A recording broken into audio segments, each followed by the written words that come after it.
Welcome inside the vault for a Ravens post-game live stream. It is week 1, and Sarah, it is a heartbreaking week 1 for Ravens fans, and in heartbreaking fashion, 41-40 in the game's final seconds. The Bills just improbably, inexplicably, somehow find a way to beat the Ravens after Baltimore surrendered 28, count them, 28 second half points. Derrick Henry coughs up the football, things that you just had to kind of like double take the screen to just ensure that you were actually watching them unfold as this one got down to the wire. So we're going to get into all that and more. And by the way, those were just two of the many things that went awry for the Ravens on this night in Buffalo. Week 1, 41-40. Baltimore drops to 0-1.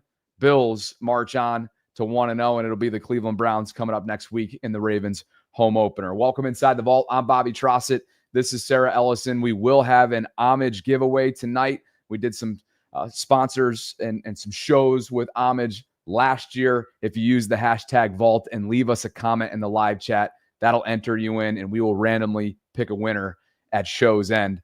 But partner, let's just dive right into this, because at one point you're thinking, man, how are the Bills hanging around? It feels as if there's such a gap between these two teams, not only talent-wise, as we discussed in the weeks leading up to this game, but also the feel of the game, and yet they walk away victorious. It's the Ravens. It's the Ravens that we all feared might pop up, and you usually see it during the playoffs. I think usually during the regular season, these big games, they more regularly finish, but again, they didn't finish. Lamar Jackson said at the end that, you have to play until you see 0-0-0 on the clock. And he says, we learned about that again today. And, tomorrow the national news programs will probably be using the words like meltdown or choke artists or anything like that. And it's going to be up to the Ravens to prove that they're not. I mean, you're up 15 points with under 5 minutes to go against the Buffalo Bills in their house. You had their fans leaving. Josh Allen in his post-game interview said that he saw everybody leaving. He's like, that's okay. Maybe they'll learn next time. Maybe they'll learn to have some faith. And so, Bobby, in that divisional round, I just feel like the Ravens completely shot themselves in the foot. This time, I feel like they partly shot themselves in the foot, but I also want to give credit to the Bills. I thought Ed Oliver had a phenomenal game. He made plays along that defensive line. He made plays that the Ravens defense didn't make. He punched the ball out. And so it was crazy, because for a minute there, Bobby, I thought to myself, you know what? This might be decided on a 2-point conversions again. Last year in the divisional round, it was the drop 2-point conversion. That was the story of the game, along with some other stuff, but that's how it ended. And I thought, here are the Buffalo Bills, 3 different 2-point conversions they didn't convert on, between Keon Coleman stepping out of bounds and then coming back in, Nate Wiggins breaking a ball up, and then Kyle Hamilton catching a ball. And I was like, man, it's going to be two games, the story of the 2-point conversion. But no, the Bills overcame their issues in the 2-point conversion game. The Ravens didn't. We're going to sequence out what happened. What happened when the Ravens went up 15 points and then ended up losing when the clock hit 0. We'll sequence all of that, but there's no way, Bobby, at this point in the game, look at that. 40-25, 4:48 left. In my mind, Ravens have won. You tell me, were you like looking for a thumbnail for our YouTube video that was victorious? I'm thinking we're going to go through the amazing duo that is Lamar Jackson and Derrick Henry. We're going to go through how Tyler Loop is this rookie that's coming in, hitting a 52-yarder and a 49-yarder in Buffalo. And and then he goes on and misses an extra point. Like, there were just so many things that it's just like, I cannot believe. And yet you can believe, because we've been through this so many times before, the Ravens, but they lost a 15-point lead with 4:48 left on the clock.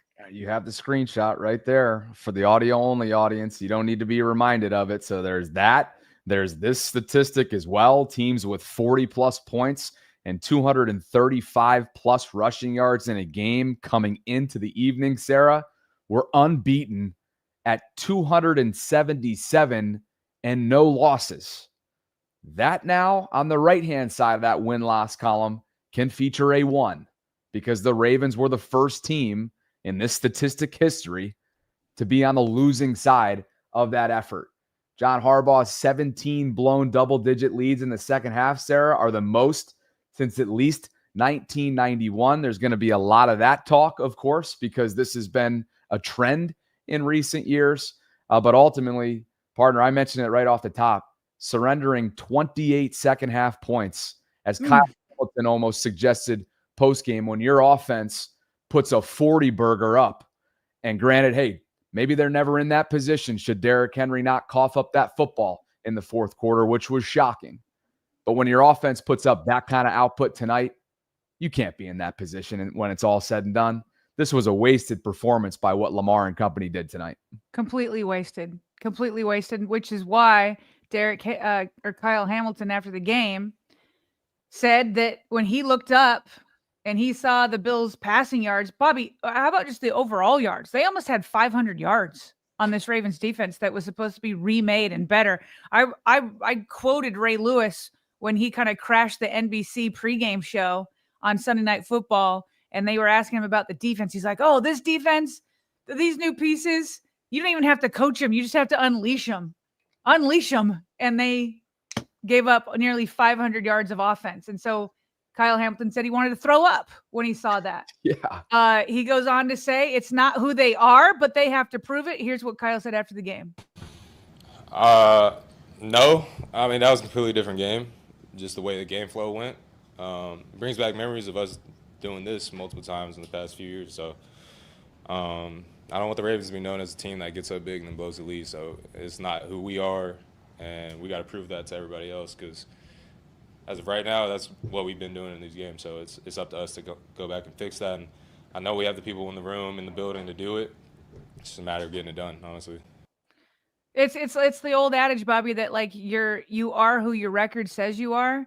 He's saying this is not who we are, but we have to prove it. And so until they prove it, this is who they are. This is a team that gives up leads. This is a team that doesn't finish. This is a team that can absolutely dazzle us, especially on offense, but doesn't finish, sometimes melts down, sometimes has self-inflicted wounds, whatever the reason, they're not finishing. So, like Kyle said, it's who they are until they prove otherwise.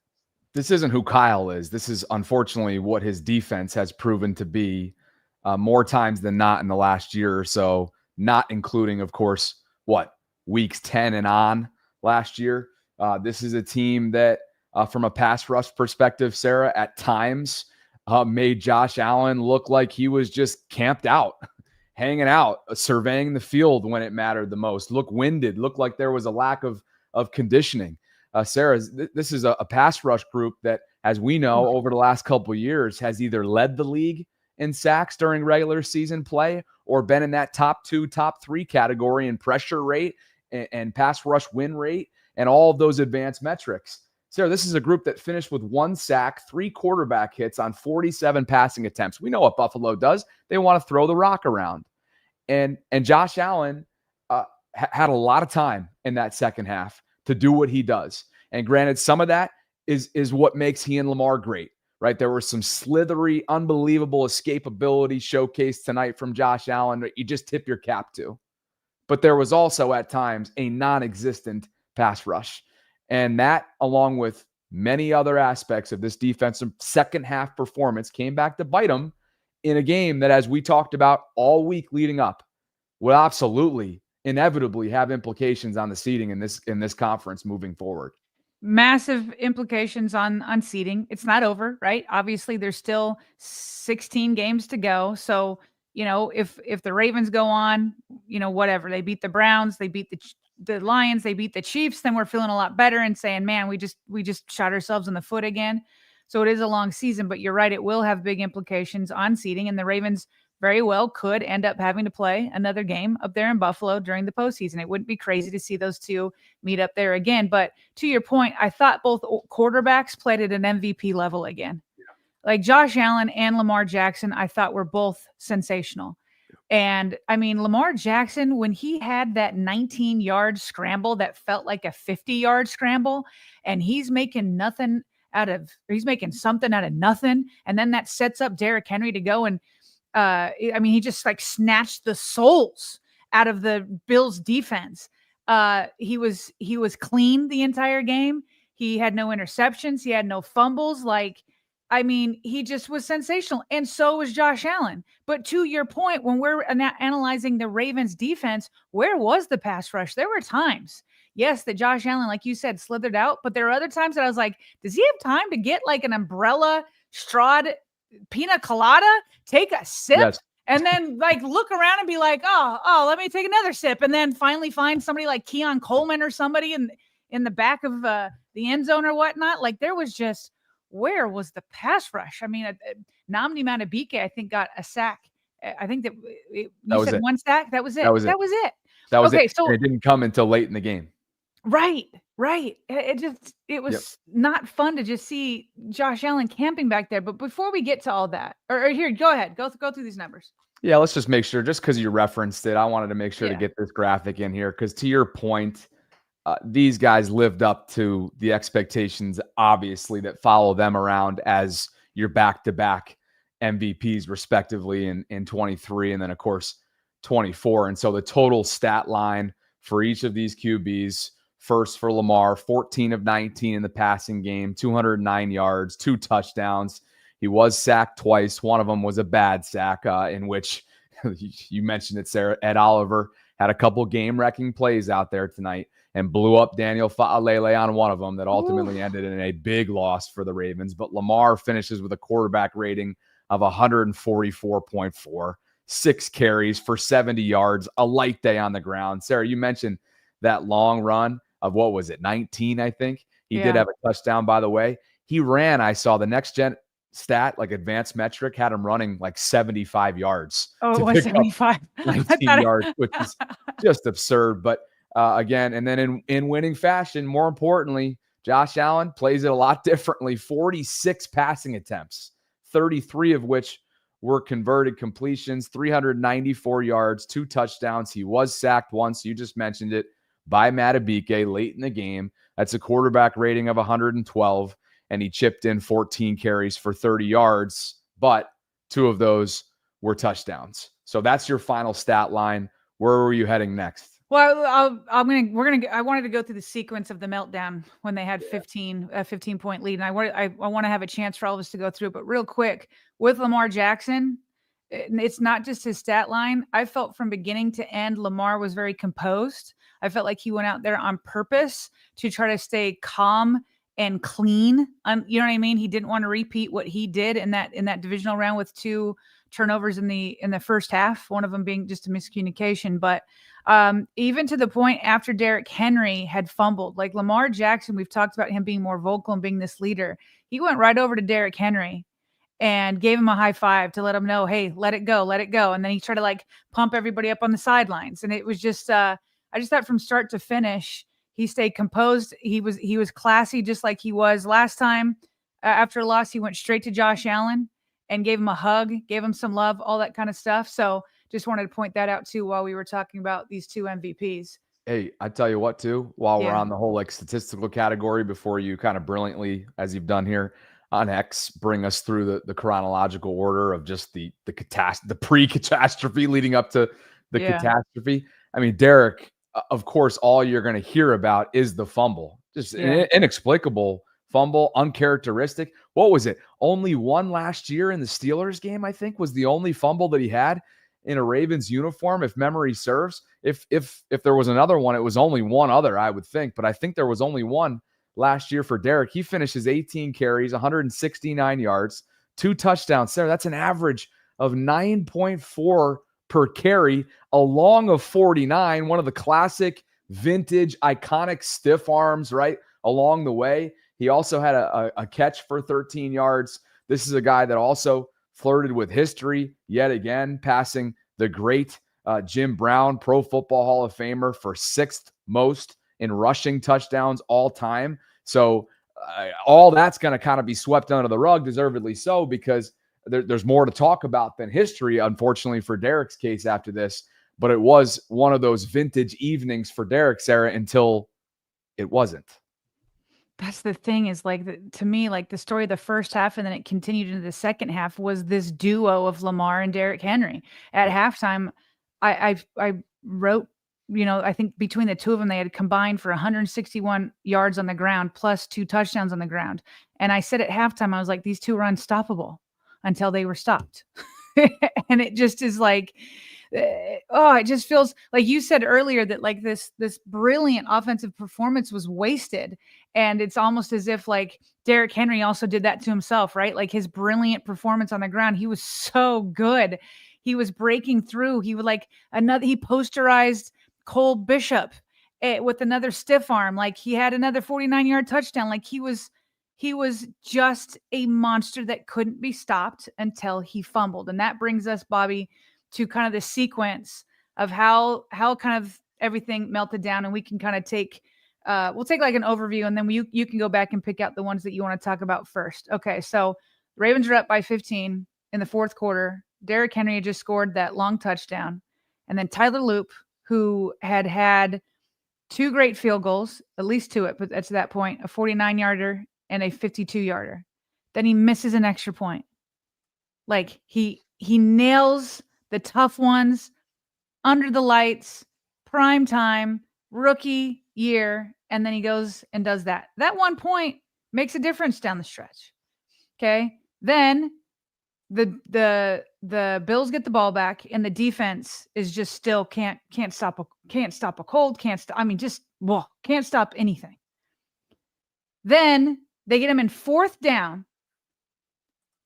They're holding him. He's got all the time in the world. Throws up a desperation pass that's tipped in the air, and then is caught in the end zone for a score on that 4th down. Unreal. John Harbaugh, I think accurately. I mean, he gave credit to the Bills, but he said that one was pretty lucky. And it was. Sometimes luck on your side is wonderful. Hey, and Sarah, on that note too, as you know, and Malachi Starks knows, just ask him about the first quarter. When there's a tip, when there's a deflection, all of a sudden, it's so hard to keep your concentration, whether you're a DB or in this case, in Coleman's case, a pass catcher. And the fact that he was able to somehow reel that in, unlike Malachi earlier on in the game, you got to tip your cap to that. I mean, that's just freak stuff, freak type concentration, impromptu. That is really one of those unlucky or lucky, depending on what side you are, breaks. I mean, yes, I hear what you're saying on the Keon Coleman part, but like to have it tipped right into his area, and like, I mean, it was going nowhere. I mean, the play was dead. Okay, so there's that. Then comes the Derrick Henry fumble where Ed Oliver just comes up and makes a play. And then the Ravens get the ball back. Felt pretty conservative. They went straight back to Derrick Henry, which I don't hate. He fumbled it. You want to go right back to him. I saw that earlier in the Steelers game where Aaron Rodgers threw a pass to DK Metcalf. He dropped it.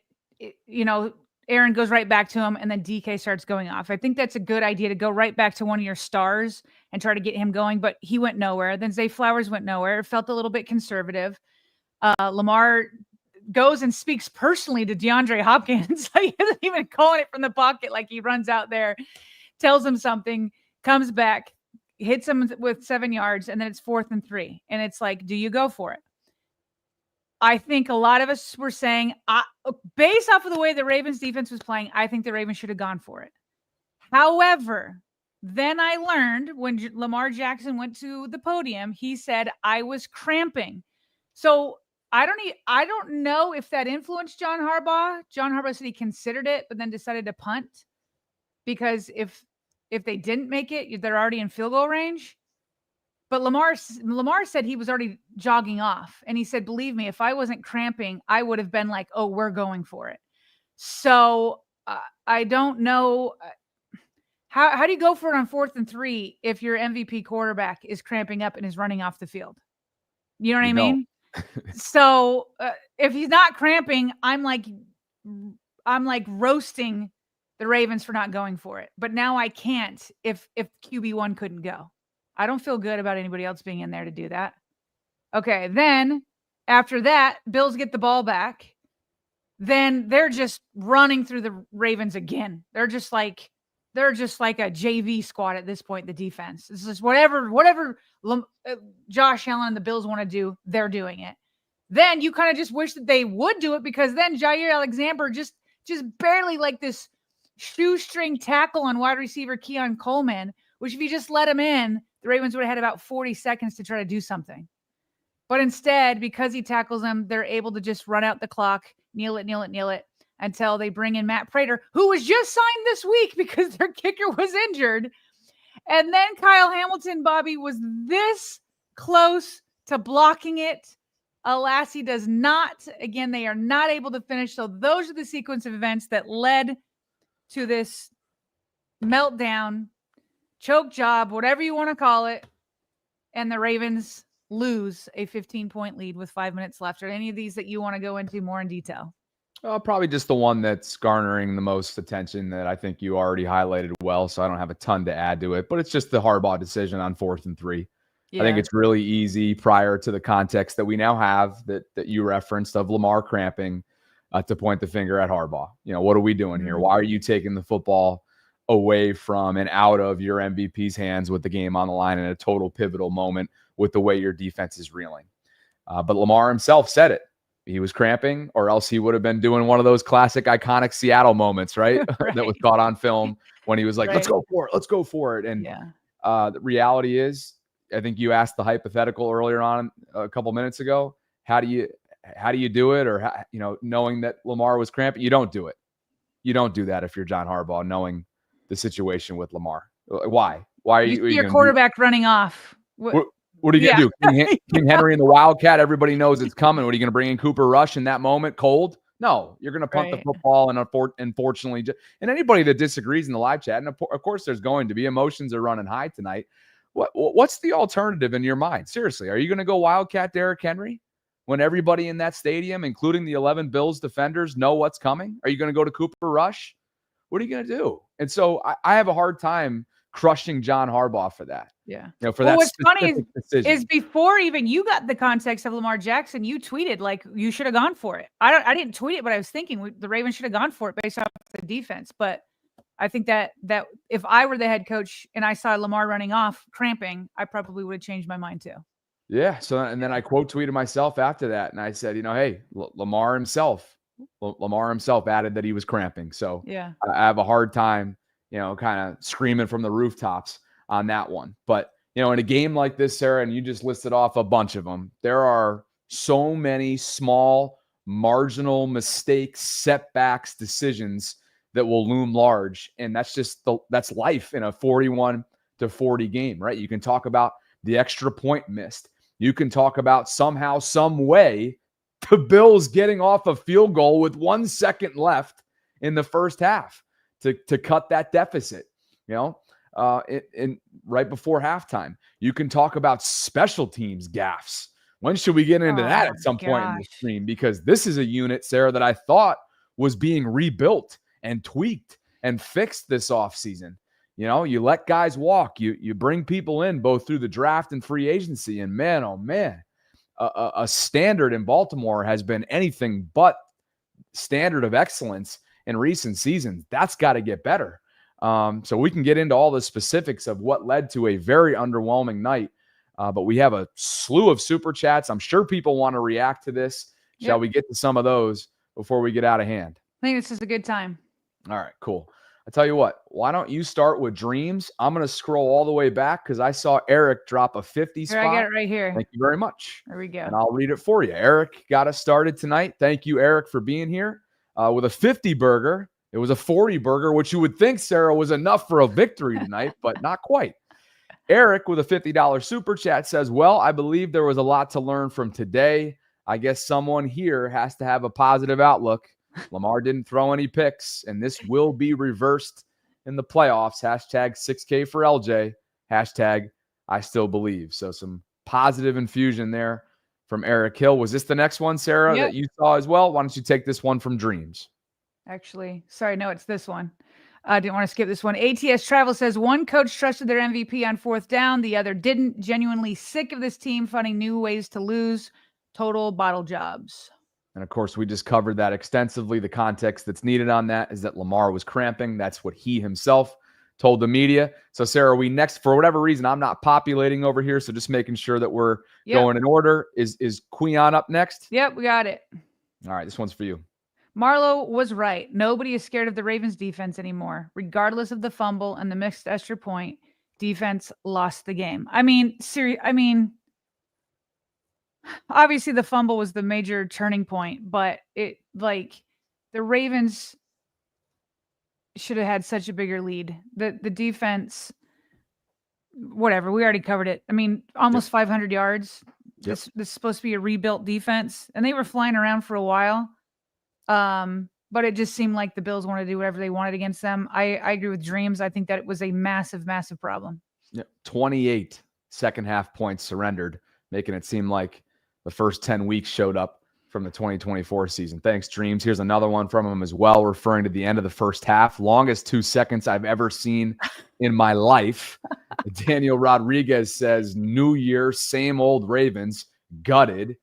Davon says, defense let us down big, #Vault. And this reminds me, Sarah, not seeing a lot of these hashtags. If you leave a comment with the #Vault, we will randomly enter you into tonight's giveaway. I know giveaways on the nights of losses suck, but Homage is kind enough to be giving us and giving you, meaning one subscriber out there, 1 hoodie and 2 t-shirts of your choosing at Homage, Ravens gear galore. Use the #Vault. We'll randomly pick a winner before tonight's over. Die Hard Eddie, Sarah, celebrating 2 months of channel membership.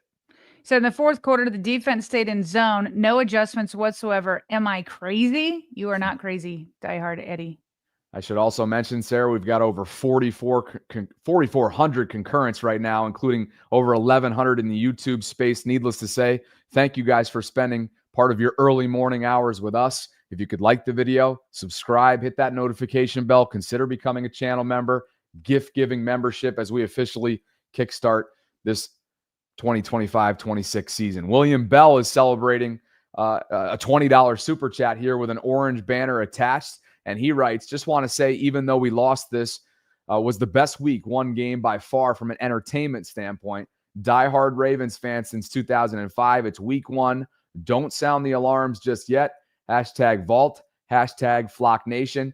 No alarm bells, I don't think can be sounded because they looked at 0-2 last year, still ripped off 12 wins, won the division. But when some of the same things that have plagued them in years past that have become a trend, Sarah, an Achilles heel for them, pop up in a fresh new season with a fresh new rebuilt, I'm air quoting that, defense, I can see why a lot of folks are ringing that bell. Jemmy 93, Sarah, for you.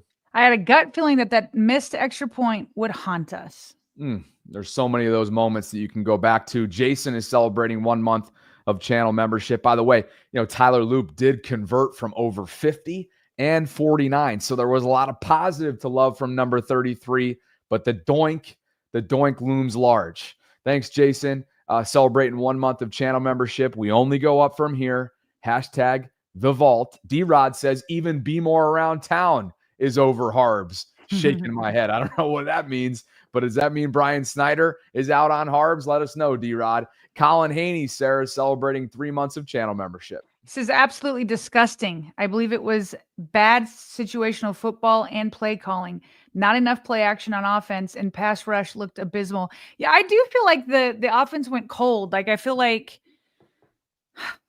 it's hard. It's not just a fumble. Like, it was just overall the offense just went cold, and it felt very conservative on that, even before you get to the 4th and 3.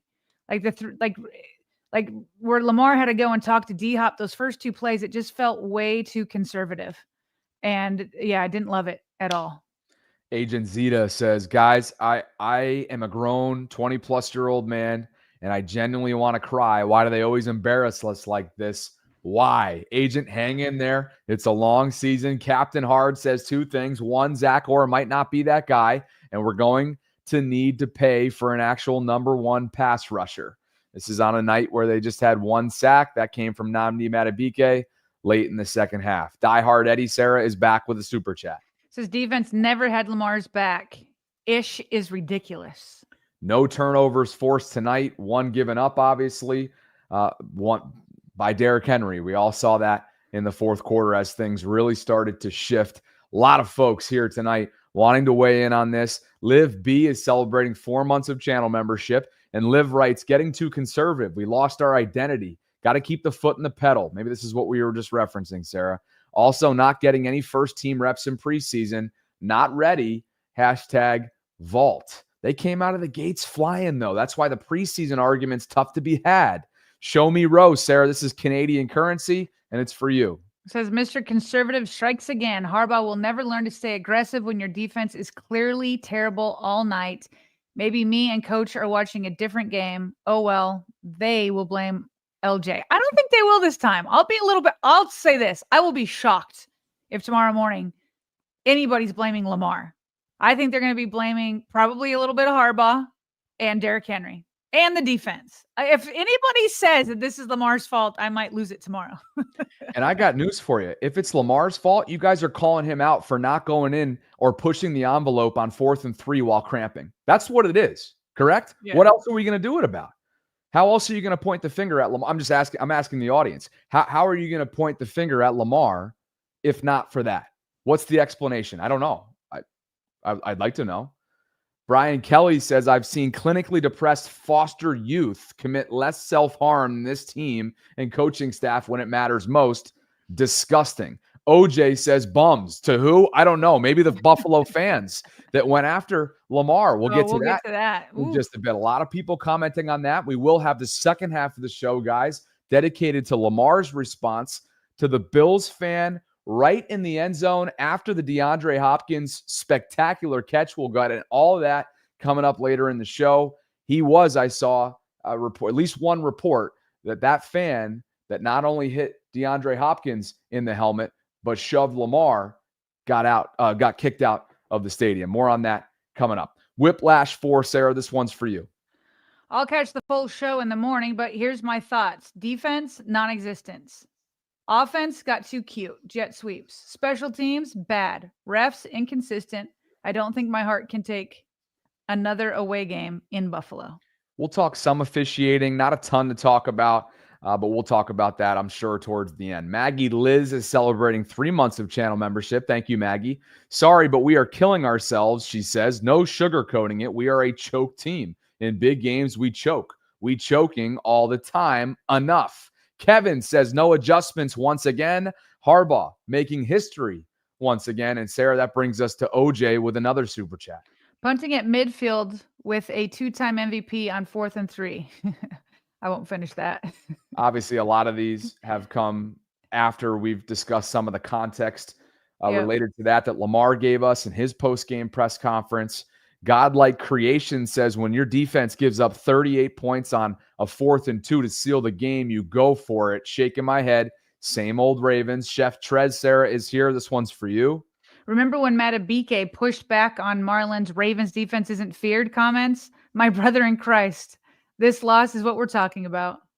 We did talk about that within the last week or so. Yeah. Roquan welcomed that and referred to it as there's some truth to it. Nnamdi pushed back ever so slightly. Bold and Understanding says Jim Harbaugh is wasting away Lamar's best years. I'm not sure how Jim's doing that. Maybe John is doing that. Bold and Understanding. It's late and autocorrect might have gotten you. D-Rod says serious questions have to happen about John year after year. This team embarrassed its fan base. Defensive line gave up so many lanes. Corners played horribly. Another one, Sarah, from ATS Travels. If Lamar is cramping in the game one, then play preseason and come in fit, because that's pathetic with the game on the line unless he's covering for coach. I don't know if it's... I mean, Lamar had just run, what did you say, 75 yards? On a 19-yard game. On a 19-yard run. Show me Row and look spry. I, for one, do not want to see Lamar Jackson in the preseason. I've seen J.K. Dobbins. I'll take this any day of the week. Nope. And Lamar looked young, spry, and unbelievable in year 8 tonight. I have a hard time getting behind that critique. Show Me Row says the D-line was on the floor tripping over blades of grass all night, and the corners were getting cooked on simple out routes. Bold and Understanding says John is wasting away Lamar's best years. Dev James 25, Sarah, this one's for you. Says we don't have the interior offensive line, pass rush, discipline, and game management to win these types of games. The story of the Ravens in the Lamar era with John Harbaugh. SM2502526, celebrating 2 months of channel membership, playing conservative with the lead and trying not to lose philosophy instead of keeping their foot on the Bills' throat is horrible. John needs to go. Kevin Bonham says right side of the O-line with a trash emoji. Tez, Gold Jacket Walker, that's Evan, celebrating 4 months of channel membership. Can't put this loss on any player on the offense, he writes. What we saw, sadly, is what we have seen the last 2 years, a fourth quarter meltdown. It is Harbs. Kobe Pruitt, Sarah, this is a orange banner. It's a $20 super chat for you. Kobe says, I'm not interested in platitudes from Harbaugh anymore. Every collapse has the coach looking like a deer in headlights on the sideline. Owe can't be given credit for pressures. He needs to get home or start Mike Green. Jemmy93 says, do y'all think we go for it instead of punt? We really were moving the ball well. What happened to the whole guts of a sailor from Harbs? Eric Hill earlier on gifted 20 channel memberships. Thank you to Eric for 20 channel memberships, 20 new VAULTRONs as a result of Eric's generosity and optimism, by the way. And that goes for a light since it's after 1 a.m. The meatloaf. Sorry, I can't give you more. I don't think anybody wants to hear me do that right now. Anyway, given what's transpired, real truth and power. But I do love Eric. Thank you, Eric. You'll I'm get sure one everybody week, appreciates Eric. your gifts. You will get one later this week. Maybe his not. Optimism knows no bounds. You know it. Real truth and power. I'll give him 2 this week. What the heck? Real truth and power for you. When is enough? The defensive play calls were terrible. We can't expect the offense to play perfect in the playoffs. A change is needed now. Big E3 says, show the one I tweeted you, Sarah. Hashtag Ben Cleveland. Kobe Pruitt says, maybe this is the reverse choke year where we choke in the regular season and lock in for the playoffs. You have to laugh to keep from crying. But that one did make me laugh. That did make me laugh.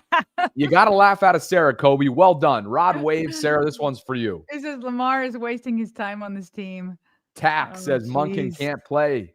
Can't call plays late in games. Hashtag vault. K the unknown with a $4.99. Thanks, K. Juju Bean says, I'm sorry, guys, but it's the same BS every year. Ain't no Super Bowl because we'll do the same thing in the playoffs. A divisional round exit. Hashtag vault. Juice Man Bond, Sarah, for you. Like I said with the KC Chargers game, somebody had to lose in week 1, but the way the Ravens lost was abysmal and all too familiar. Kobe, can you imagine if this thing gets reversed? The Ravens drop the regular season game and they have to go back to Buffalo in January and win. That'd be insane. It's a long way to go. D-Rod says, Be More Around Town tweeted, fire Harbs, hashtag vault. If I know Brian the way I do, I wonder who tweeted that. Was it Brian or was it post-game Brian Snyder? Dream says, hashtag vault. How bad was Lamar's cramp to not toss the football, to not toss the...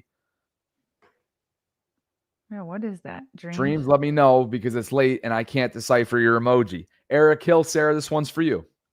Eric's back. It's only the beginning of the season. Sheesh. Can speak life instead of death. Then which is what his scripture is here. Proverbs 18:21. Hashtag let's come together and believe. Hashtag vault. Eric, hold me to it when things are flushed, as they say in the NFL world, right? 24 hours after a win or loss. I'll give you a couple of those the meatloafs. Thank you for the support tonight. Nick Clemens says, I'm going to start in-game betting Ravens opponents money line the moment we get a 2-possession lead. I'm going to be rich in a few years. Same story, different year, same coach. That's clever, Nick. Appreciate you for being here. And Sarah, we're coming up on 5,000 concurrents. We'll hit that number in a second here. Liv B for you. She says they came out the gate hard, but got gassed out. It's a super chat in the dollar form for Jason. Thanks for being here, Jason. Kobe says you underestimate the legacy media's ability to come up with a reason to blame Lamar and create 4 segments this week from it. Oh, we'll be waiting for that, Sarah. I very well might be underestimating it. You might be right, Kobe. We will be waiting. Justin K, it's for you. Wait, is this for real? I got to go over to Nick Wright's Twitter. Nick Wright made a tweet blaming Lamar for this loss. You go do that. Thanks, Justin. Will Jones sends a $10 super chat tonight. Thank you, Nick, for being with us. We Dem Boys says Zach Orr is an NPC character. He got to go ASAP. Dope Dad celebrating 4 months of channel membership. And as we are doing this, we've got over 5,000 concurrents. Thank you guys for being with us tonight. Obviously, I'm sure you'd rather be with us in a different circumstance, but this is the reality of week one for the Ravens. It's 41-40. It's a heartbreaker. They surrender 28 second half points to Buffalo, and they lose. Dope Dad says conservative never wins games. Got to keep your foot on the gas because it's hard to rev back up when it's needed. Hashtag vault. Hashtag a Sarah Woof. Joey C says you simply cannot allow them to get a field goal at the end of the first half with 25 seconds and no timeouts. They marched down the field then, Sarah, and they marched down the field ultimately for Matt Prater's game-winning chip shot. He was literally, as you mentioned earlier on in the show, just signed the practice squad after Tyler Bass, their starting kicker, was designated to injured reserve. Will Jones with a $20 super chat. Thank you tonight, Will. I have to say, Agent Zero has not been worth the money spent. Rowe not present when the running back was loose in the middle of the field, nor when Allen scrambled for a first down. Runs a true waste of money, unfortunately. And I was kind of a run-on sentence. Sorry, I botched that, Will, but the point is taken. We Them Boys says at least Wink will create pressure. Fire or. Chris says we should be more aggressive on offense when the defense is struggling. Different game if Henry doesn't fumble. The defensive line was playing contain till quarter 4. Wes Hall says prevent defense all game long. 4-man rush all game long. Or ain't it? When do these things quit being a coincidence, though, and we really push back? Jason with another $1 super chat tonight. Rick Henry brings us to the end. For now, 63 super chats and counting. Big show tonight. Rick says as long as Harbs is in charge, they won't win in Buffalo in January. Sarah, the Bills are the first team in NFL history to be down by 15-plus points with under 4 minutes left and win the game in regulation. We started the show with that, and we will continue to talk about that because it was just inexplicable, unacceptable tonight. And one more from Kobe, and then let us know if you found anything from Nick on Twitter. Kobe says we can only hope that improvements from the Jets and Pats keep the AFC East from being a cakewalk. Unless Nick Wright wrote it in a reply, I do not see it on his Twitter. That's just from his regular posts. Maybe he replied somewhere and did that, but I don't see anything of him blaming Lamar. Okay. But send it our way if you've seen it. All right, Bobby. Where did we leave off? Were you wanting to talk about special teams? Yeah, let's do that. And just to remind everybody, we'd love for you to participate in tonight's giveaway. I know under these circumstances, it's probably not the most thrilling giveaway ever, but Homage, our apparel line sponsor, we worked with them at times last year, kind enough to open their store up in the form of 1 hoodie, 2 tees, Ravens gear galore. Visit the live chat, leave a comment, leave a chat with the hashtag vault.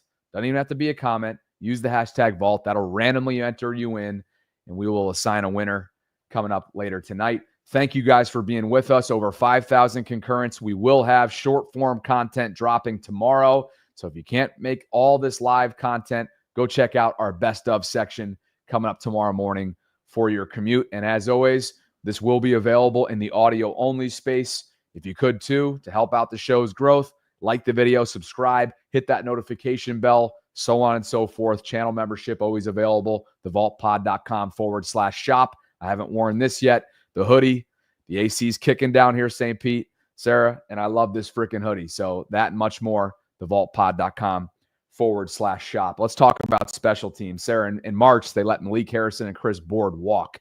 They sign Hummel, Jake Hummel, that is, from the Rams to be the Chris Board replacement, if you will. Justin Tucker's whole offseason drama takes place. They select a day 3 kicker in Tyler Loop. He converts, Sarah, from over 50 tonight, 49, but misses the extra point. Looms large in a 1-point final score, but he answered the test, I thought. You take that, obviously, aside. He did have another mistake as well. We'll get into some of that, and we'll get into some of these other mistakes because, Sarah, as in recent years, we have found, goodness gracious, whether it was the unsettled punt return issue last year with a revolving door or some of these coverage unit penalties and lack of discipline, it came back to bite them. Tonight was no exception, and it's a fresh new year.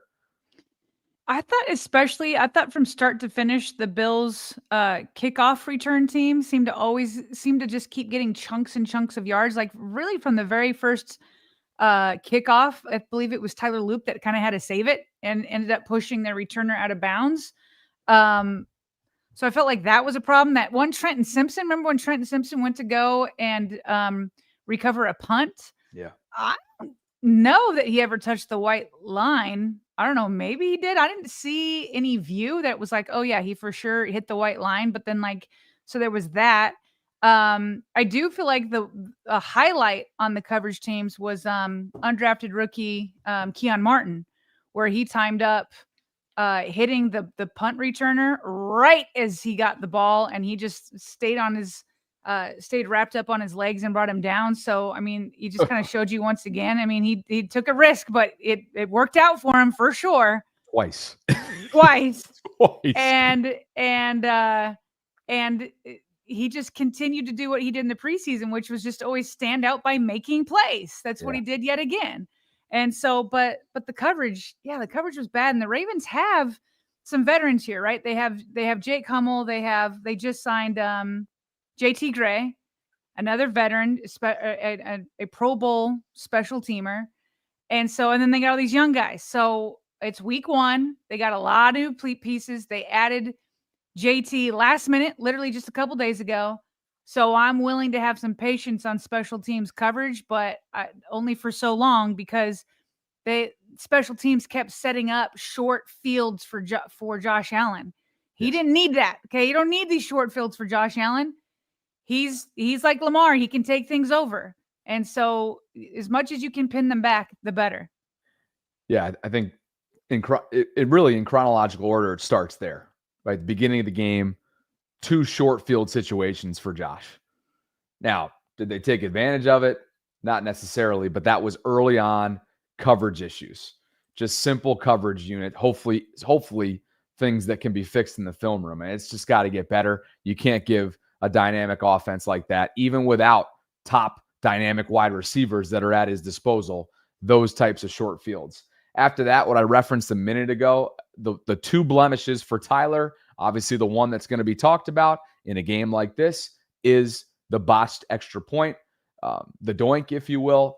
But also when you think about the new kickoff rules from a year ago that are still intact, right? He did not make one of his kickoffs, Sarah, to the landing zone. Mm-hmm. As a result, Bills start at the 40. That's a mistake on Tyler, right? Those are sort of your nuance special teams types of gaffes. What else do I have here? Yeah, you're right. Keon Martin is a bright spot, but my, oh my, was he willing to live in that gray area? Hey, good for him. The timing was impeccable, but it was close. What other notes do I have from a special team standpoint? I guess just the Trenton Simpson one, right? That was a perfect punt by Jordan Stout. That's what kills you about it, right? Yeah. Why even put your position or yourself in a position for your arm to touch that white chalk? That white paint. So that's where you just want him to kind of make sure that football is well out in front of that line. So again, it's an area that these are those small little marginal errors that came back to add up at the end for the Ravens in a game like this. That let's be honest, it was a razor thin margin for error. But you didn't know it until the end. You're thinking, oh, they're just avenging all of this. They're overcoming all of this because of their high-powered offensive attack. The night continues on. And you're thinking, these freaking Bills, man, they just will not go away. And you do, like you said at the beginning of the show, in one breath, you do have to tip your cap to their resilience because how many thousands of fans were walking out of that place? They had every reason to hang their head, and they didn't. Well, speaking of the Buffalo Bills fans, maybe now's a good point to talk about what happened between a fan and DeAndre Hopkins and Lamar Jackson. So we can't show the whole video, but here are some screen grabs. This fan in red here, he looks semi-young to me. I can't tell if he's like a teenager or in his 20s or something like that, but he looks pretty young. And we don't have the full video for copyright reasons, but when DeAndre Hopkins came through after his sensational one-handed touchdown grab, and even though tonight has been just a throw up in the mouth type of night because of the way they lost this game, we are going to give love to DeAndre Hopkins and a few others in just a minute. But this fan kind of hits at DeAndre, but not too hard. I'm like, was that he was trying to pat his head. And I'm like, because he kind of made his neck go back. That was my original thinking. But then when he straight up, look at him. He's like doing a Derrick Henry stiff arm to Lamar Jackson from the stands. What are we doing here? What, like, who do fans think they are? Like, why do this? It's unreal. And so Lamar, doesn't just take it. He puts this fan in his seat. Absolutely puts him in his seat. Lamar Jackson was asked about this interaction after the game. This video is courtesy of ESPN's Jamison Hensley. Kind of explain what you felt or saw. I seen him slap D-Hop, but I wasn't good. He slapped me, and he saying he talking. So I just forgot where I was for a little bit. But you gotta think in those situations. You got security out there, let security handle it. But I just let my emotions get the best of me. But hopefully it don't happen again. I learned from that.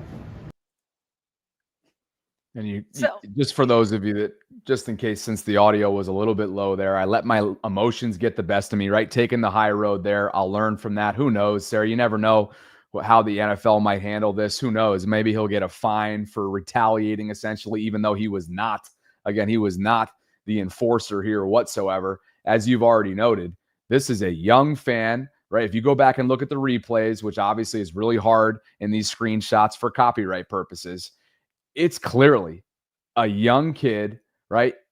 Maybe late teens, early 20s, I would think is the ballpark, sitting in the front row of a big-time game, totally letting his emotions get the best of him. To your point, slaps DeAndre Hopkins enough to kind of have his head twerk a little bit, and then gives Lamar even more of a shove. And you know what? Lamar's like, I'm going to send your you-know-what back a row, young man. And so this is just unacceptable. Just to reiterate what you mentioned, this is unacceptable stuff. There's multiple reports out there that he was kicked out. I would even go as far as to say he should be banned from NFL games for a certain period of time. It's just unacceptable. And I don't know why. I get it. When emotions are running, you lose yourself. Even Lamar just admitted that to himself. He lost his mind for a second. He forgot where he was, because he's protecting essentially his teammate in DeAndre Hopkins. After, by the way, what should have been a celebratory moment because of how iconic that catch was, and we'll get to that in just a second. And by the way, on the evening, not a great night for the Buffalo Bills fandom, assuming that it was a Bills fan that tossed this object, which sure looked like some sort of water bottle, at Derrick Henry when he was gallivanting into the end zone. On this play right here, you have the circle.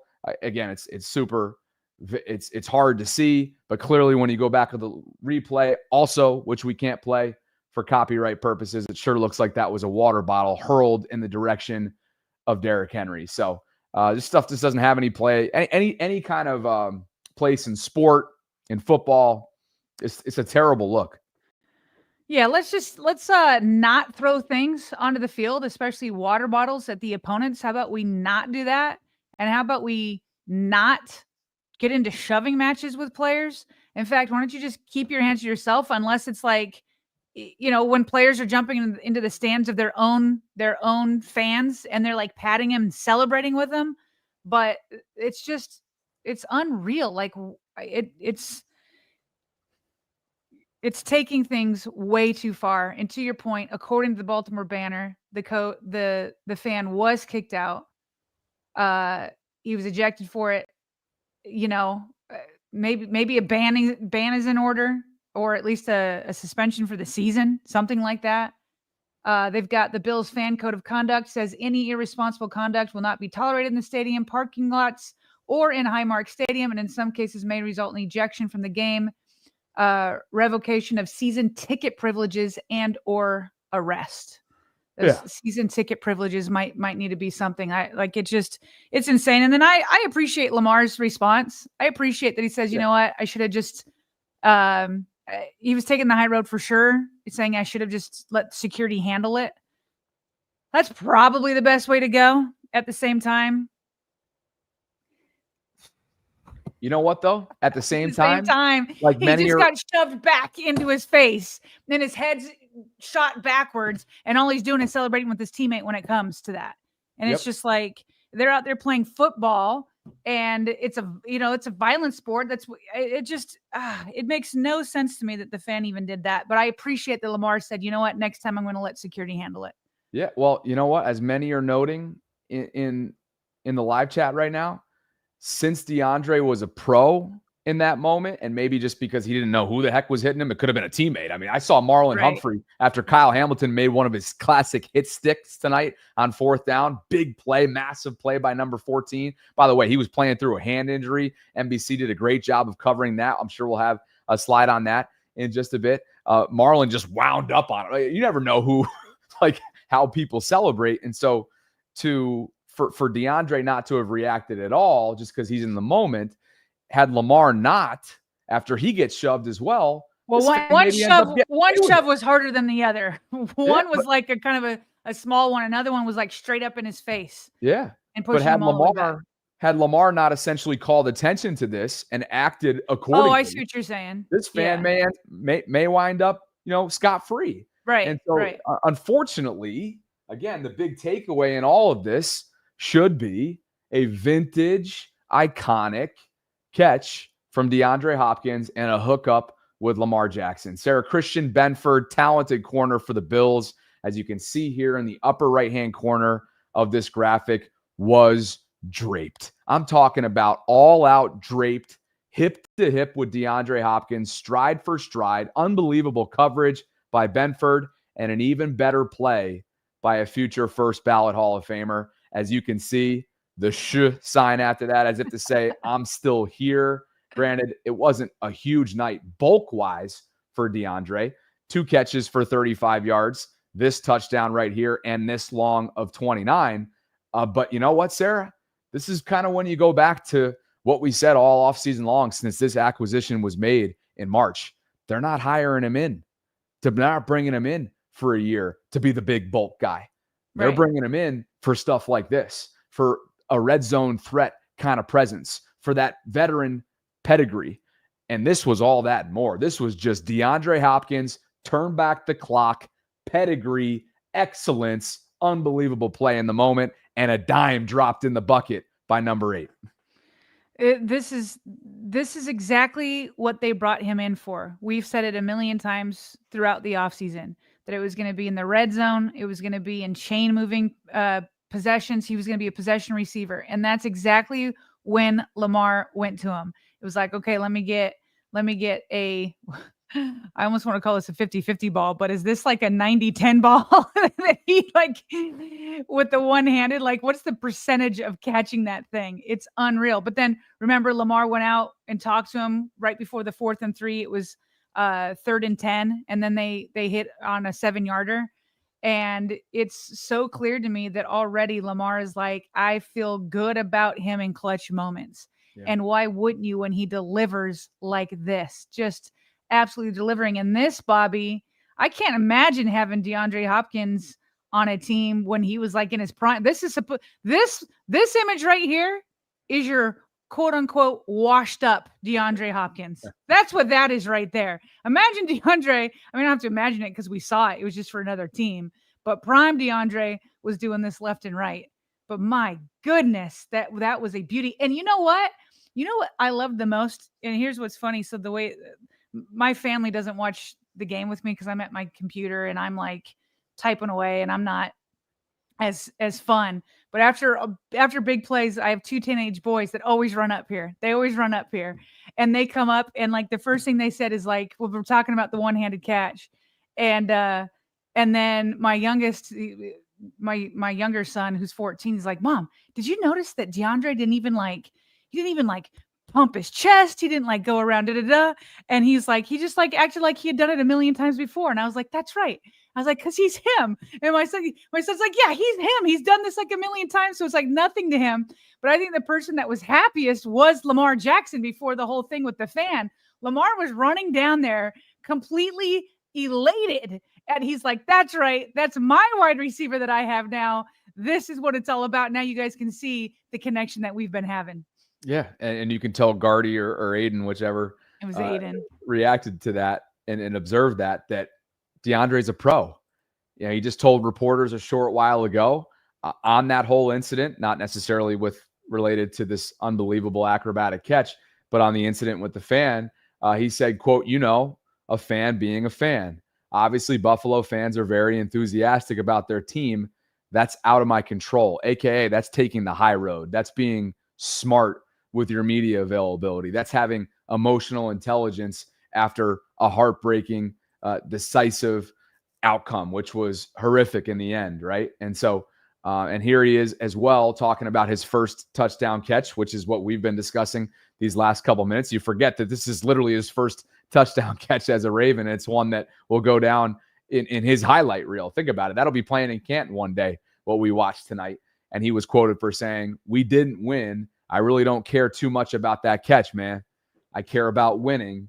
The catch," and I should say that catch, really for me is in the past. I got to go out and execute and do things better. So you can relay to Aiden in the morning, this dude's a pro.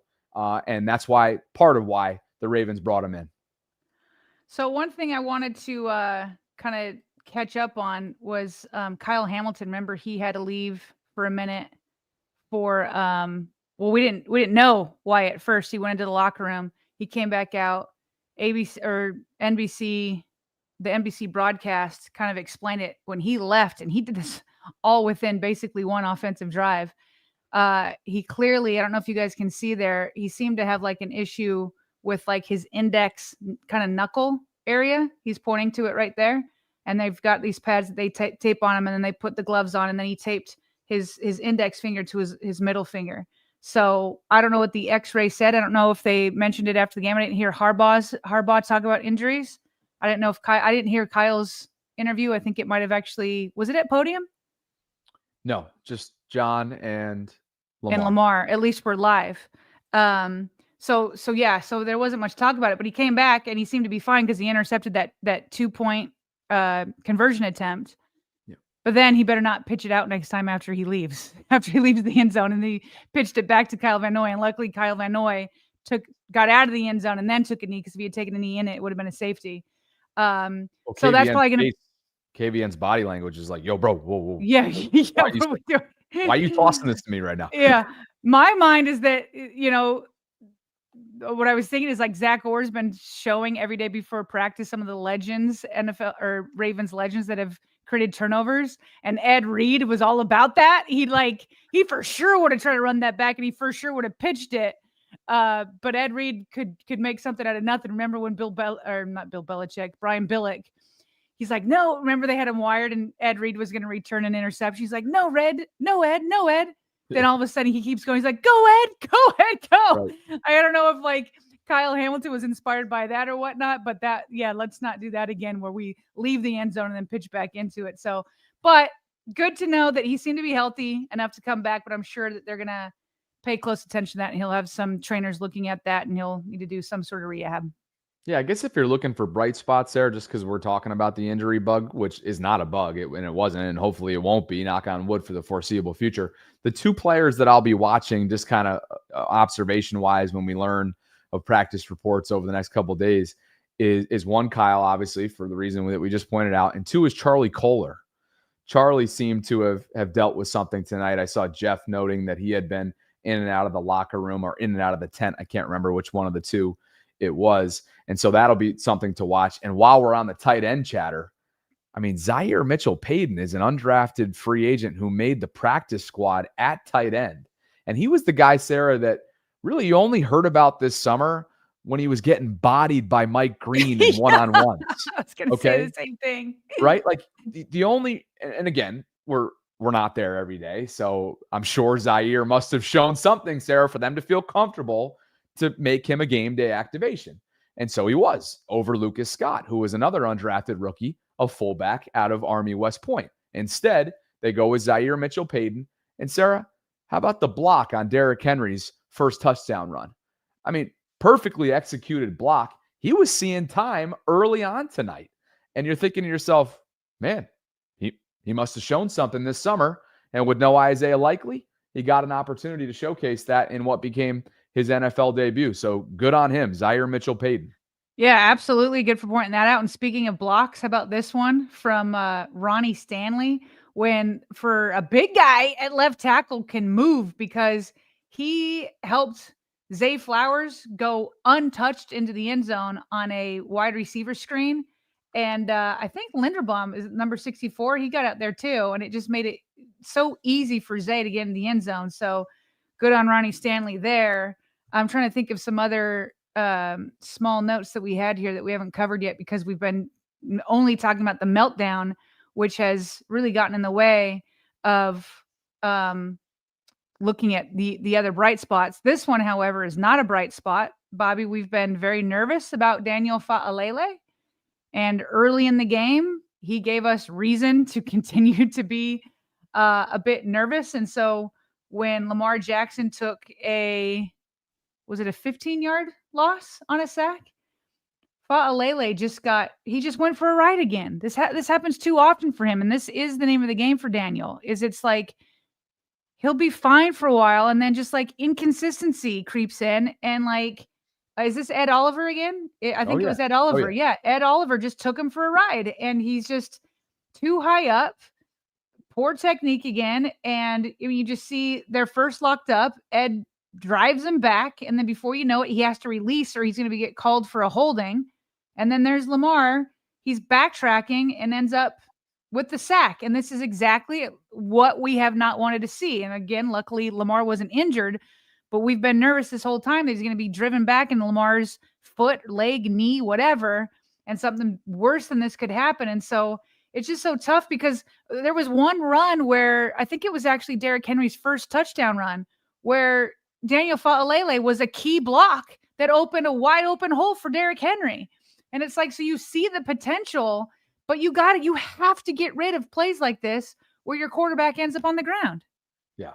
Yeah. There were a couple key plays for the right-hand side of the offensive line. And unfortunately, Roger Rosengarten was not immune to some of those key plays. And I'm not talking about a positive key. Like they were key aspects of what went wrong on those specific plays. You mentioned this one, Ed Oliver just having his way with Fa'alele, and Ed Oliver also game wrecked at times Roger Rosengarten's night. And that flushed Lamar out of pockets and wreaked havoc at the line of scrimmage. So there were times in this second half, Sarah, where you're thinking to yourself, man, this line, this trench game, this trench warfare has been won by the Ravens. Not in the second half. Certainly not in the second half. They surrendered. This group, this defense surrendered 28 second half points. And I want to continue some thoughts here that are not headline worthy, if you will, but had an impact as we continue to discuss this. I have one about the end of the first half. You just slid ahead, so why don't you go first? That's okay. We can back up to the end of the first half because we had a super chatter talk about this. He said it was the longest 2 seconds ever. I felt like it was the longest second. Remember, they kept replaying. And this is another thing that was irking. Here, you do it because it's yours. It's your note. Go ahead. I'm just irked that they let them get a field goal before the end of the half. Yeah, that's okay. I mean, that's the big deal here, right? Like, we can talk about the seconds all we want. Now, I believe that was Queon earlier on, Dreams with a super chat. But here's the screenshot that you have here from the NBC broadcast of Lamar, reminiscent of what was it, the Cleveland game several years ago when he went to the bathroom or whatever it was that night. But this is just because he saw all zeros on the clock. Straight up. I mean, hey, everybody's got to take, relieve yourself typically at halftime and get yourself right. Maybe, change out anything pads wise or whatever you do to get yourself ready for the second half. And Lamar and other members of the offense was on their way sprinting out. Well, wait a second. As that's happening, not so fast, if you will. First of all, the Bills Nation is at this point, they're like, God, this is going to be a throttle. This is week 4 last year all over again on Sunday Night Football. You think he was one of the ones, Sarah, with his hard helmet here that left early? I don't know. He looks like a pretty committed one to me. But Ari, I think, summarized it well. And he was like, the Bills ran a play, completed the pass, the clock ran out. The Ravens are like, yo, it's halftime. We're out of here. Then the ref gets on the loudspeaker, as you noted, and screams, Baltimore, hold on, several times. It's like, hold on, please, Baltimore. It was so hysterical. Funny. And then, of course, 1 full second in the NFL world gets put back on the clock, and Matt Prater kicks a field goal to end the half. And let me just refresh myself on what the score was. It was 20-13. Do I have that correct? It was 20-13 at the end of the half. And so obviously you don't know if it's going to loom large in the moment, but you're thinking to yourself, who cares about the 1 second or 2 second or the ruling or the officiating? The Ravens were soft in that moment defensively, just like they were in the end of the game, that ultimately puts the Bills in a position, Sarah, to put up points. And you have to give credit to a veteran who's done it for a long time, in Matt Prater's case, who literally took a red eye in, joined this team when Tyler Bass was designated for injured reserve, and ended up being one of the heroes for Buffalo tonight. Yeah, it was one of those that loomed large. In a game where you lose 40-41, you could point to a handful of sequences or plays and you say, okay, well, even that could have changed the outcome of this. I mean, to give up 3 points when like it was over, like you should have been up by 10 going into the half. And because it was like funny to watch Lamar kind of run off, like, and that kind of like stole the moment or whatnot, it still was like massive. It was massive for them to make it back into a 7-point game. Did you say it was 20-13 at that point? Correct. Instead of a 10-point game. And so it's just, again, how can the defense do that? And speaking of the defense, I was like, I mean, listen, he hasn't practiced much. He practiced, a week before he came in and played in this game. Jair Alexander, they had Chidobe Awuzie end up starting, but they did put in Jair Alexander. Jair did not have the best debut as a Raven, and I'm sure it will only go up from here. But I thought Cheeto had a much better game. Cheeto almost had that pick, but obviously hit the ground, and he had a couple of pass breakups. Jair, I think some of the more notable plays that we're going to, or more memorable plays, is this like no-brainer call for the referees to call a defensive pass interference. I felt like that was either on third or I think it was on third down, and Josh Allen threw up another prayer, and it was just a veteran move where he ran right into Jair, but he didn't. It's like Jair just grabbed on. He didn't even try to like keep his hands off, just totally kept his hands on it. Looks like you've got a quote here from Jair on what happened. Yeah, well, I'm with you. It's first of all, it's a textbook DPI, so there's no, waving the finger at officiating there, at least not that I'm willing to do. And Josh Tolentino here, who covers Baltimore sports for the Sun, caught up with Jair in a scrum after this game in Buffalo, and Jair said there's no excuses for his play tonight, although he acknowledged he would have liked to / benefited from more practice time in training camp. He was asked what the main problem that unfolded in the second half was, and he replied, quote, I mean, I wouldn't say it was a big singular problem. We're playing against a good team, a good quarterback. That was the problem. It's week 1.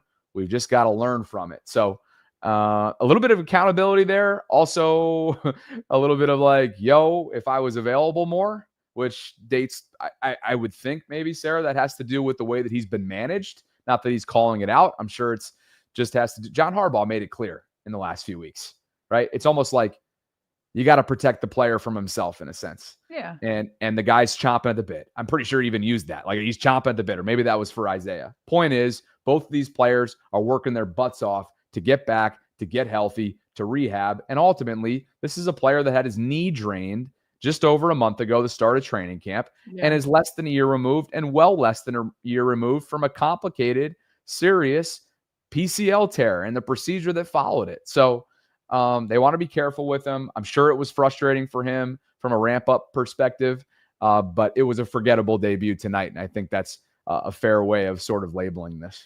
Yeah, and if we can go back to the slides, because it wasn't just that. And by the way, when he said in there that he acknowledged that maybe I would have liked to have heard how that was asked, because I wonder if somebody just said, do you think it would have helped if you had more training camp? And he'd be like, yeah, but there's no excuse. So I'm sure, I wonder how he acknowledged it. Like, was it him just bringing it up, or was he asked about it? But anyway, so there was that DPI, and then, okay, that one's different. I'll get to that. But there was also like the trip. The last minute, it's just like, you're a defender and you're always supposed to never give up and don't let him into the end zone. But at that point, it was like Jair that tripped up Keon Coleman, that it was like if you just let him in, there would have been like 40 seconds left on the clock for the Ravens to try to get into field goal position themselves. And we know Tyler Loop has that long leg, and maybe he wasn't hitting all of his extra points, but he was hitting those long field goals. And so just not a banner night for him. And then it was just another one of those almost things, like the opening drive.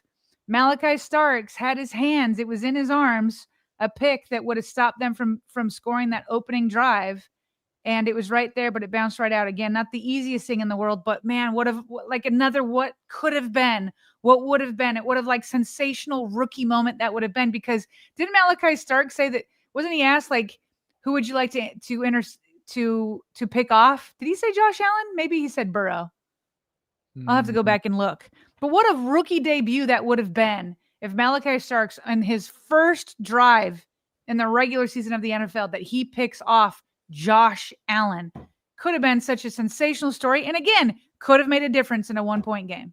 Yeah, it was one of those two quarterbacks. I think you're right on that. Either Josh or Joe Burrow in one of his first interviews after being drafted by the Ravens. But are we kind of in that mode right now where we're getting into some more like unloading our notes, if you will? Yeah, unloading notes, but we might want to go to quick hits first, some super chats first. So it's whatever you want. Yeah, okay, let's go to super chats, because I think Teddy Buchanan deserves a little bit of love, and he's getting that from some national media members who I know we respect, like a Louis Riddick. We'll get to that coming up in just a bit. We left off with... I think the next one was going to be Eric Hilligan with some optimism. You know what? I think we left off with Rick Henry. As long as Harbs is in charge, they won't win in Buffalo in January. So I think we picked things back up with Kobe. Yeah, I think this was actually the last one we did, but we can repeat it. He says, we can only hope that improvements from the Jets and Pats keep the AFC East from being a cakewalk. I read that one. Okay, thank you. Yeah. Mm-hmm. And thanks to Kobe. Eric writes, I'm not making any excuses for what went wrong, but focusing just on the negative takes too much energy. It's been proven by science. Optimism is key. Eric continuing to push all kinds of positivity. Chef Trez, Sarah, for you. Says Trenton Simpson had a bonehead play on special teams. #Vault. He's talking about when he went to go recover the punt. And I am interested in seeing the snap count between him and Teddy Buchanan. Obviously they were going back and forth, but it felt like I saw Teddy more and more down the stretch. Yeah, and early on, Trenton was the starter on the weak side alongside Roquan to begin the game. The second defensive drive, Sarah, and then the third defensive drive, they went with Teddy Buchanan, and as he started to stack, it prompted Louis Riddick, a former defensive back himself, very well-respected commentator on the ESPN side of analysis, had this to say. I retweeted it. Let me make sure I get it for us, and I'll get it later because I don't see it right now, but he was very complimentary of Teddy Buchanan about his measurables, about his resilience. Obviously, he finished at Cal. He was a transfer, played really solid football. They liked him. He was a day 3 pick, I want to say, 4th rounder maybe, somewhere around there. We'll get to what Louis Riddick had to say in just a bit. Paul is celebrating 3 months of channel membership, Sarah, and this one's for you. So Buffalo watched the Orioles tape last night, I guess. And I do want to say they took a no-hit. Sarah, there was the 30th anniversary of Cal Ripken's 21-31 when he broke Lou Gehrig's consecutive games played. Unbelievable streak from 30 years ago. They relived it last night. Cal and his son Ryan had a little ceremonial first pitch. Cal was the catcher. Ryan, a buddy of mine, friend of the show, was the thrower. Very cool moment. But they were no hit into the 9th, and they still ended up winning the game, which was pretty incredible. But Paul, I think, is essentially saying, like, Buffalo waited till the last minute to, like, destroy the hopes and dreams of the Ravens on opening night. Yeah. The Orioles did that to the Dodgers. They waited till the exact final moment to do exactly that. Jack Captures is here with us. Jack says Harbs blew a 28-6 lead in the Super Bowl. He has 17 double-digit leads blown, the largest since the 90s. We covered that earlier on. The media never criticizes him. Same team, different year. Not sure about the media not criticizing him, but thank you, Jack. William Bell, Sarah, this one's for you. I understand all the negativity for the loss, but I sincerely believe in this team. Maybe I'm in the minority, but I'm not going to overreact and say it's over after week 1 like some in the chat are. #Vault. I agree with you, William. It's long Thanks for the season. hashtag use. Sorry to cut you off. Thanks for the hashtag use. We are giving away one hoodie and 2 t-shirts to a random subscriber before this show's end. Use the hashtag Vault, and if you're asleep by the time of the giveaway announcement, you'll have till the morning to figure it out. Dreams writes, Ravens defense did this in front of Ray Lewis. Shaking my head. Ooh. He was seen on the NBC Sunday Night Football set prior, as you mentioned earlier on. Noah Sag says, best regular season game I may have ever watched, but our defense needs to wake up. #Vault. Yeah, Great to hear from you, Kobe. If you are not a fan of either team and you just love watching the NFL, this was a phenomenal game to watch. Right? No doubt. Thanks to Noah. Fun fact, he used to be on the women's basketball staff for Division I Loyola College. When I was there, I was the sideline reporter for them. Appreciate you, Noah. Hope you're great up in the Boston area. Kobe Pruitt, Sarah, this one's for you. Says Teddy proved a lot tonight and probably needs to be the starting weak side linebacker very soon. We can't let Owe fool us with empty calorie sacks this year against lower competition, then disappear when it counts. His leash needs to be short. Yeah, I would like to look at the snap count of Mike Green also. I would like to see what his win rate was and all of that. I definitely felt like I saw him from time to time. But obviously he didn't get any sacks either, right? And so, but I just don't think he had the same opportunity. I'm very interested in seeing the snap count and his pass rush win rate. A lot to look at earlier in the morning or later in the morning. It's almost 2 a.m. here Eastern Standard Time. Louis Riddick's tweet from earlier, Ravens may have found them another off-ball linebacker in Teddy Buchanan. Ideal measurables, some very good tape at Cal. Great story of perseverance. That from Louis Riddick on Teddy Buchanan, a day 3 pick out of Cal for the Ravens back in April. Devin Jean-Pierre, who, of course, just welcomed, was it a boy or girl? Gosh. Can't I'm remember. not going to say it because memory is not serving me at 2 a.m. DJP, so I'm sorry about that, but I hope you're great. You, your missus, and your newest child. DJP has gifted 10 new memberships, 10 Vaultrons tonight. We appreciate you being with us late night. Eric Hill apparently wasn't a member, but I think this second super chat speaks up for it or makes up for why I'm confused about him not being a member. There's a second channel. This one's for you, Sarah. Oh, wow. So he's saying that he maxed out monetary-wise on his other channel that he's been giving super chats and gifts. So he says, now I'm back here. Anyway, Bills fans need to learn some class. Glad that was Lamar and not me. #Vault. I think Eric feels like he could have done a little bit more than Lamar did.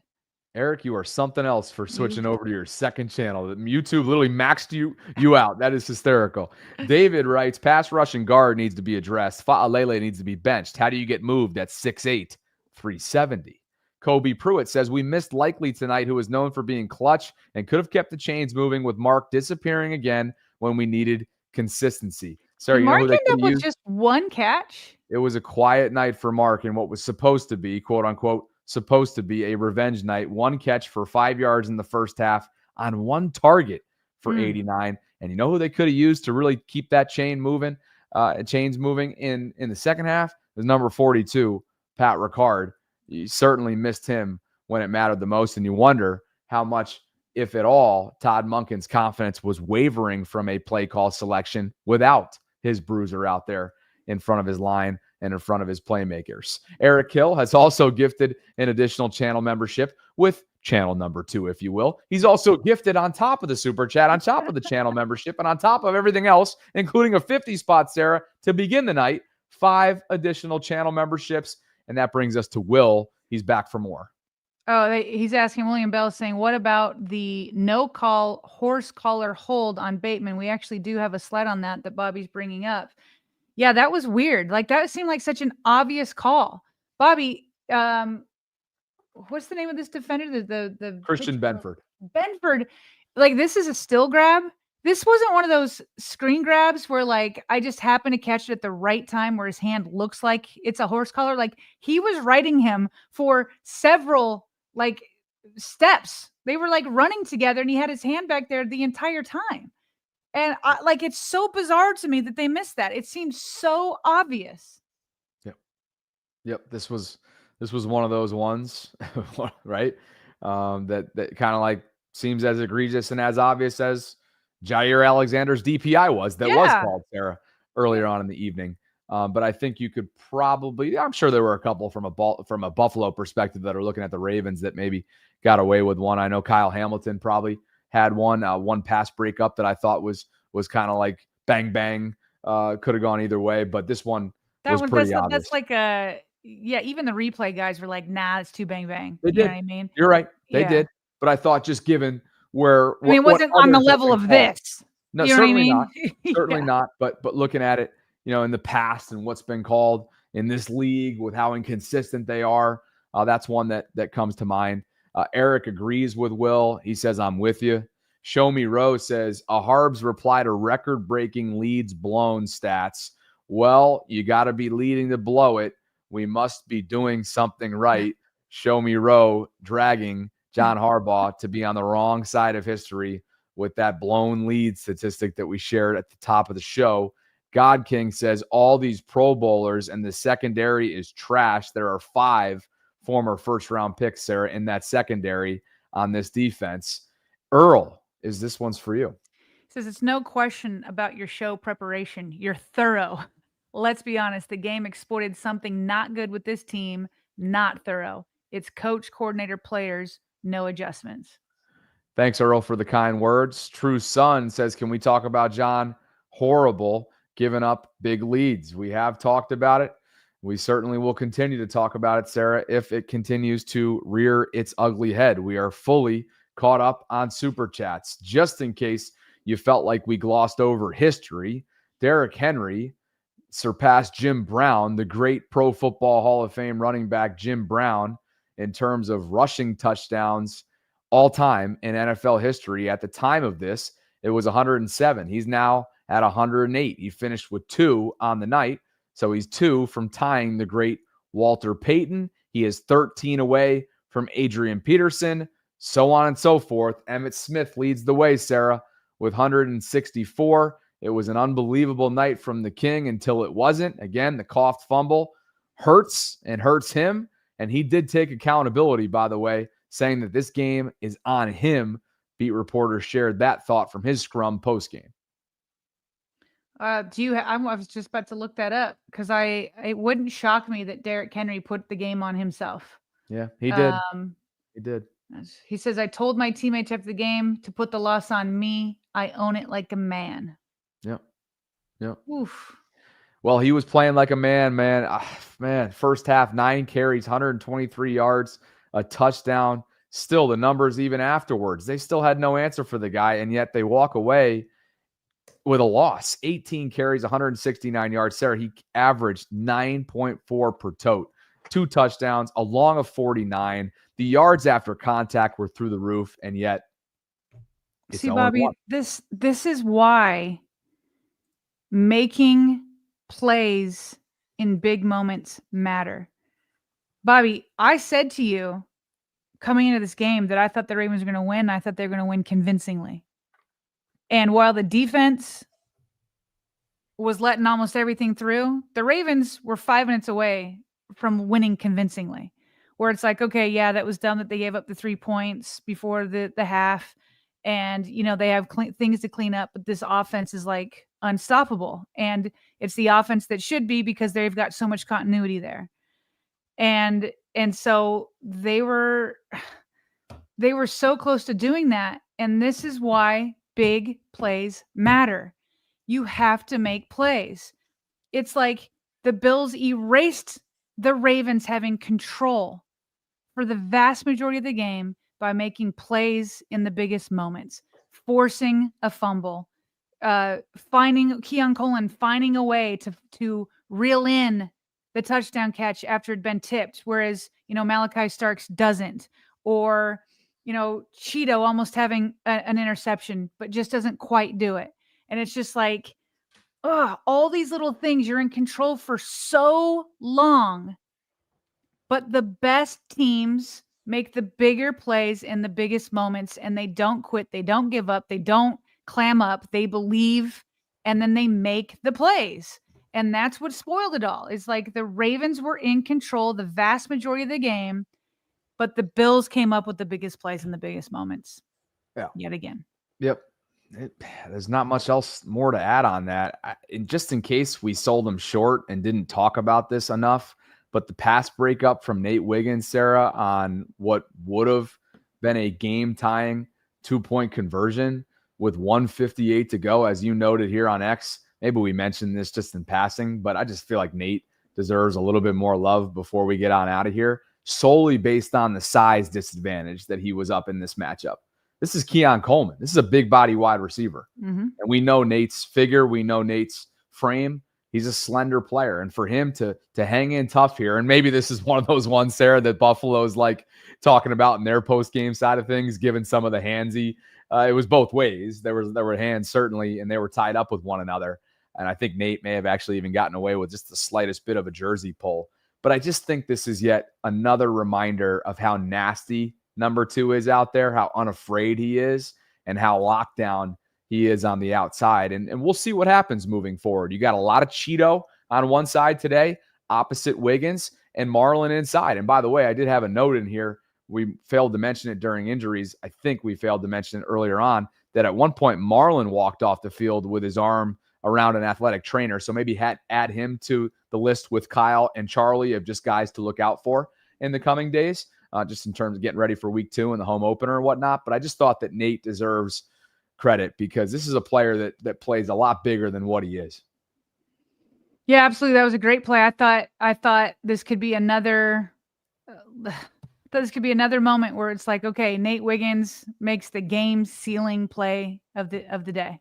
Yeah. And that was like so many wasted opportunities for sure. Yeah, no doubt. More super chats have come in since we last picked them off. We left off with, we had Earl. Did we have True Sun up there yet, Sarah? Yeah, we did that one. Okay, thank you. Yep. It's about that time, 2 a.m. Eastern. It's 2 What I a.m. think Junior says Harb's got to go. He may be a good coach, but it's his time. His time in Baltimore has run its course. #Vault. James Moss Jr. says lack of leadership. This is a culture issue. And Sarah, Eric Hill is back. Eric Hill says, from a super chat that slipped through the cracks earlier, in case no one tells you that they love you today, just know that I do. #stop the 22 per day vet suicides. September is Suicide Awareness Month. So thank you, Eric, willing everybody to more optimism, which is much needed. Look, we needed to cover what happened in the game, how things fell apart at the end, all that kind of stuff. But just to pull from Eric's, optimism. It is one game. It's one game that there's so much to work with, obviously, on offense. You've got a big opportunities. You have your celebration for the 30th season celebration this Sunday against the Browns. I think it's supposed to be meant as like a high school homecoming game where you feel like, hey, we're going to have this big celebration against a team that is inferior. And I mean, anything can happen. But then you've got Detroit Lions, you've got Kansas City Chiefs. You got such an opportunity right away, whereas the divisional round, you have to you have that bitter taste in your mouth for months and months and months. The Ravens have the opportunity to spit this out, quickly and get that bitter taste out quickly and say, you know what?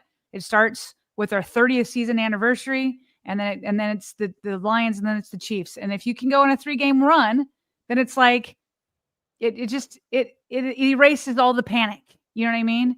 And so the Ravens have so much to work with on offense. And if they can come up big against these other playoff teams, that'll go a long way. But as Kyle Hamilton said at the top of the show, they just have to prove it. They have to do it. The opportunity is still right there. There's plenty of optimism to have because the opportunity is there, but you have to go out and prove it. You have to go out and do it. Sarah, why don't you go fire up our giveaway tool here while I read our last super chat and get our patrons in as well. Again, your last call here, use the #Vault in a comment, in a chat, and that'll randomly enter you in here.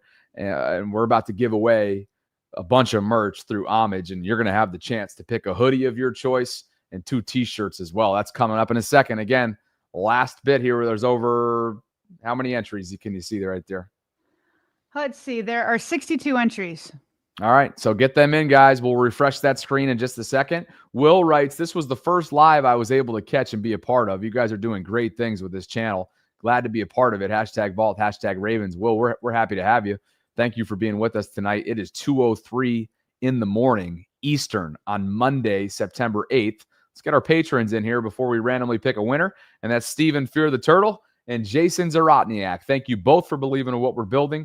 We appreciate the consistent support that you give us as integral members of our Patreon community. And if you guys are interested in doing the same, it's patreon.com/Ravens Vault podcast. It's a great way to support the channel, along with channel membership in the YouTube space, along with simply liking videos that we produce on a daily basis, perhaps gift giving, becoming a channel member, leaving super chats, or simply telling a friend or Ravens group chat or Facebook group or whatever it is about the Vault, because we will be live coming up tomorrow at 12 noon Eastern to continue to dive into this and all the reactions, Sarah, that is inevitably coming in the morning in just a few hours from right now.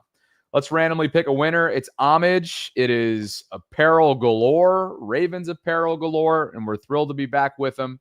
You can go to homage.com if you're interested in learning more, and whoever is the winner of this one is ultimately going to have a chance, Sarah, to pick a hoodie of their choosing and 2 t-shirts. Yeah, and I just want to say, man, I love homage. I love the homage stuff, like their t-shirts, so soft.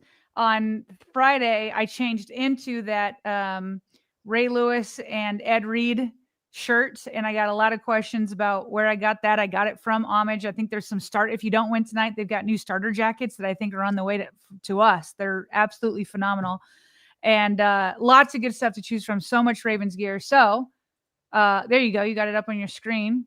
Just so that there's a name to the face, if you will, or a face to the name. But here you go. Homage.com. You guys know the drill by now, whether it's crew necks or t-shirts or hoodies. Like the hoodie, again, the hoodies are, so technically this could be up for grabs. These t-shirts, you're going to have 2 of your selection. Kevin is literally opening up this store. So without further ado, at 2 a.m., let's pick a winner. Let's add this back to the stage so we can see it. I think we both hit it at the same time. And here we go. Who is it gonna be? Let's end this stream on a positive note. All right. All right. I just updated the ticker. FAS LLC. You are our winner. It's a totally randomized giveaway tonight, and you have a homage and 2 t-shirt type of winning that's waiting for you right now. In order to claim it, email us, BaltimoreRavensVault@gmail.com. And Sarah, as we always do, let's make sure we fire up a second potential, just in case we don't hear from FAS LLC. We'll get that going in just a second. But again, FAS LLC, you can email us, BaltimoreRavensVault@gmail.com. You'll email us what hoodie of your selection you'd like and what 2 t-shirts at homage.com. And the size. Like, and your size and your shipping address. All of that. BaltimoreRavensVault@gmail.com. And just in case, let me just make sure FAS, maybe he's already made himself known in the live chat. So I'll just go check that real quick. But if not, Sarah, I think we're good to rip off a potential. You want me to do a backup? Winner B, just in case. Okay, just in case we don't hear from FAS. Yep. Then the backup winner is Ryan Smith. Okay. So FAS LLC and Ryan Smith. Ryan, if we don't hear from FAS within 24 hours, you are our winner, my guy. So again, FAS LLC, maybe it'll be till the morning. For those of you who know him maybe personally, hit him up, let him know, and he will claim, one of these guys will end up claiming their prize, which is an opportunity to go on homage.com and pick a Ravens hoodie. Well, you could be anything, honestly. It could be a non-Ravens logo too hoodie, whatever you want on there. A hoodie, 2 t-shirts. That's coming up. BaltimoreRavensVault@gmail.com. And Ryan, just in case you didn't hear what we just mentioned, give us your size selection, your hoodie of choice, your 2 t-shirts of choice, your shipping address, and email us all that. BaltimoreRavensVault@gmail.com. Good stuff, partner. And thank you to Homage for the opportunity to continue supporting this program and continuing to give our subscribers some merch. And on top of that, we got our own hoodies too that you can choose from at thevaultpod.com/shop.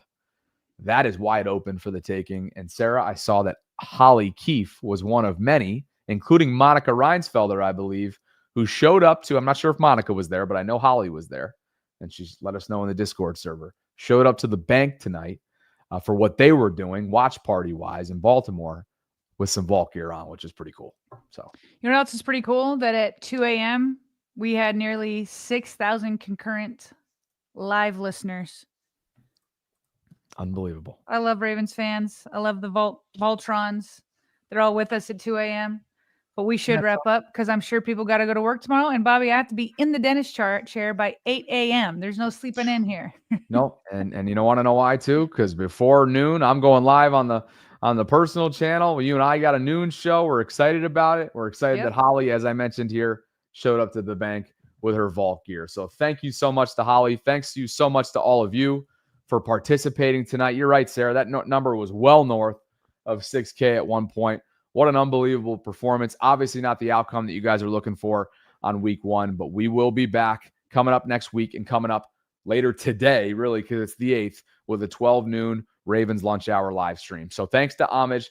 Thanks to all of you. Please like the video, hit that notification bell, subscribe. You know how it goes. Consider becoming a channel member. Consider gift-giving membership. For Sarah Ellison, I'm Bobby Trossett signing off from this week 1 instant reaction. Ravens drop a heartbreaker to the Bills 41-40 in Buffalo. Next week, it'll be the Cleveland Browns. It's a home opener. As you mentioned, it's the 30-year anniversary of the celebration and everything else that we've got coming up, including Reaction Monday coming up in a few hours from now. Thank you, Sarah. Appreciate you guys for spending some time with us. And as always, Voltrons, we appreciate you for hanging out with us here inside the Vault.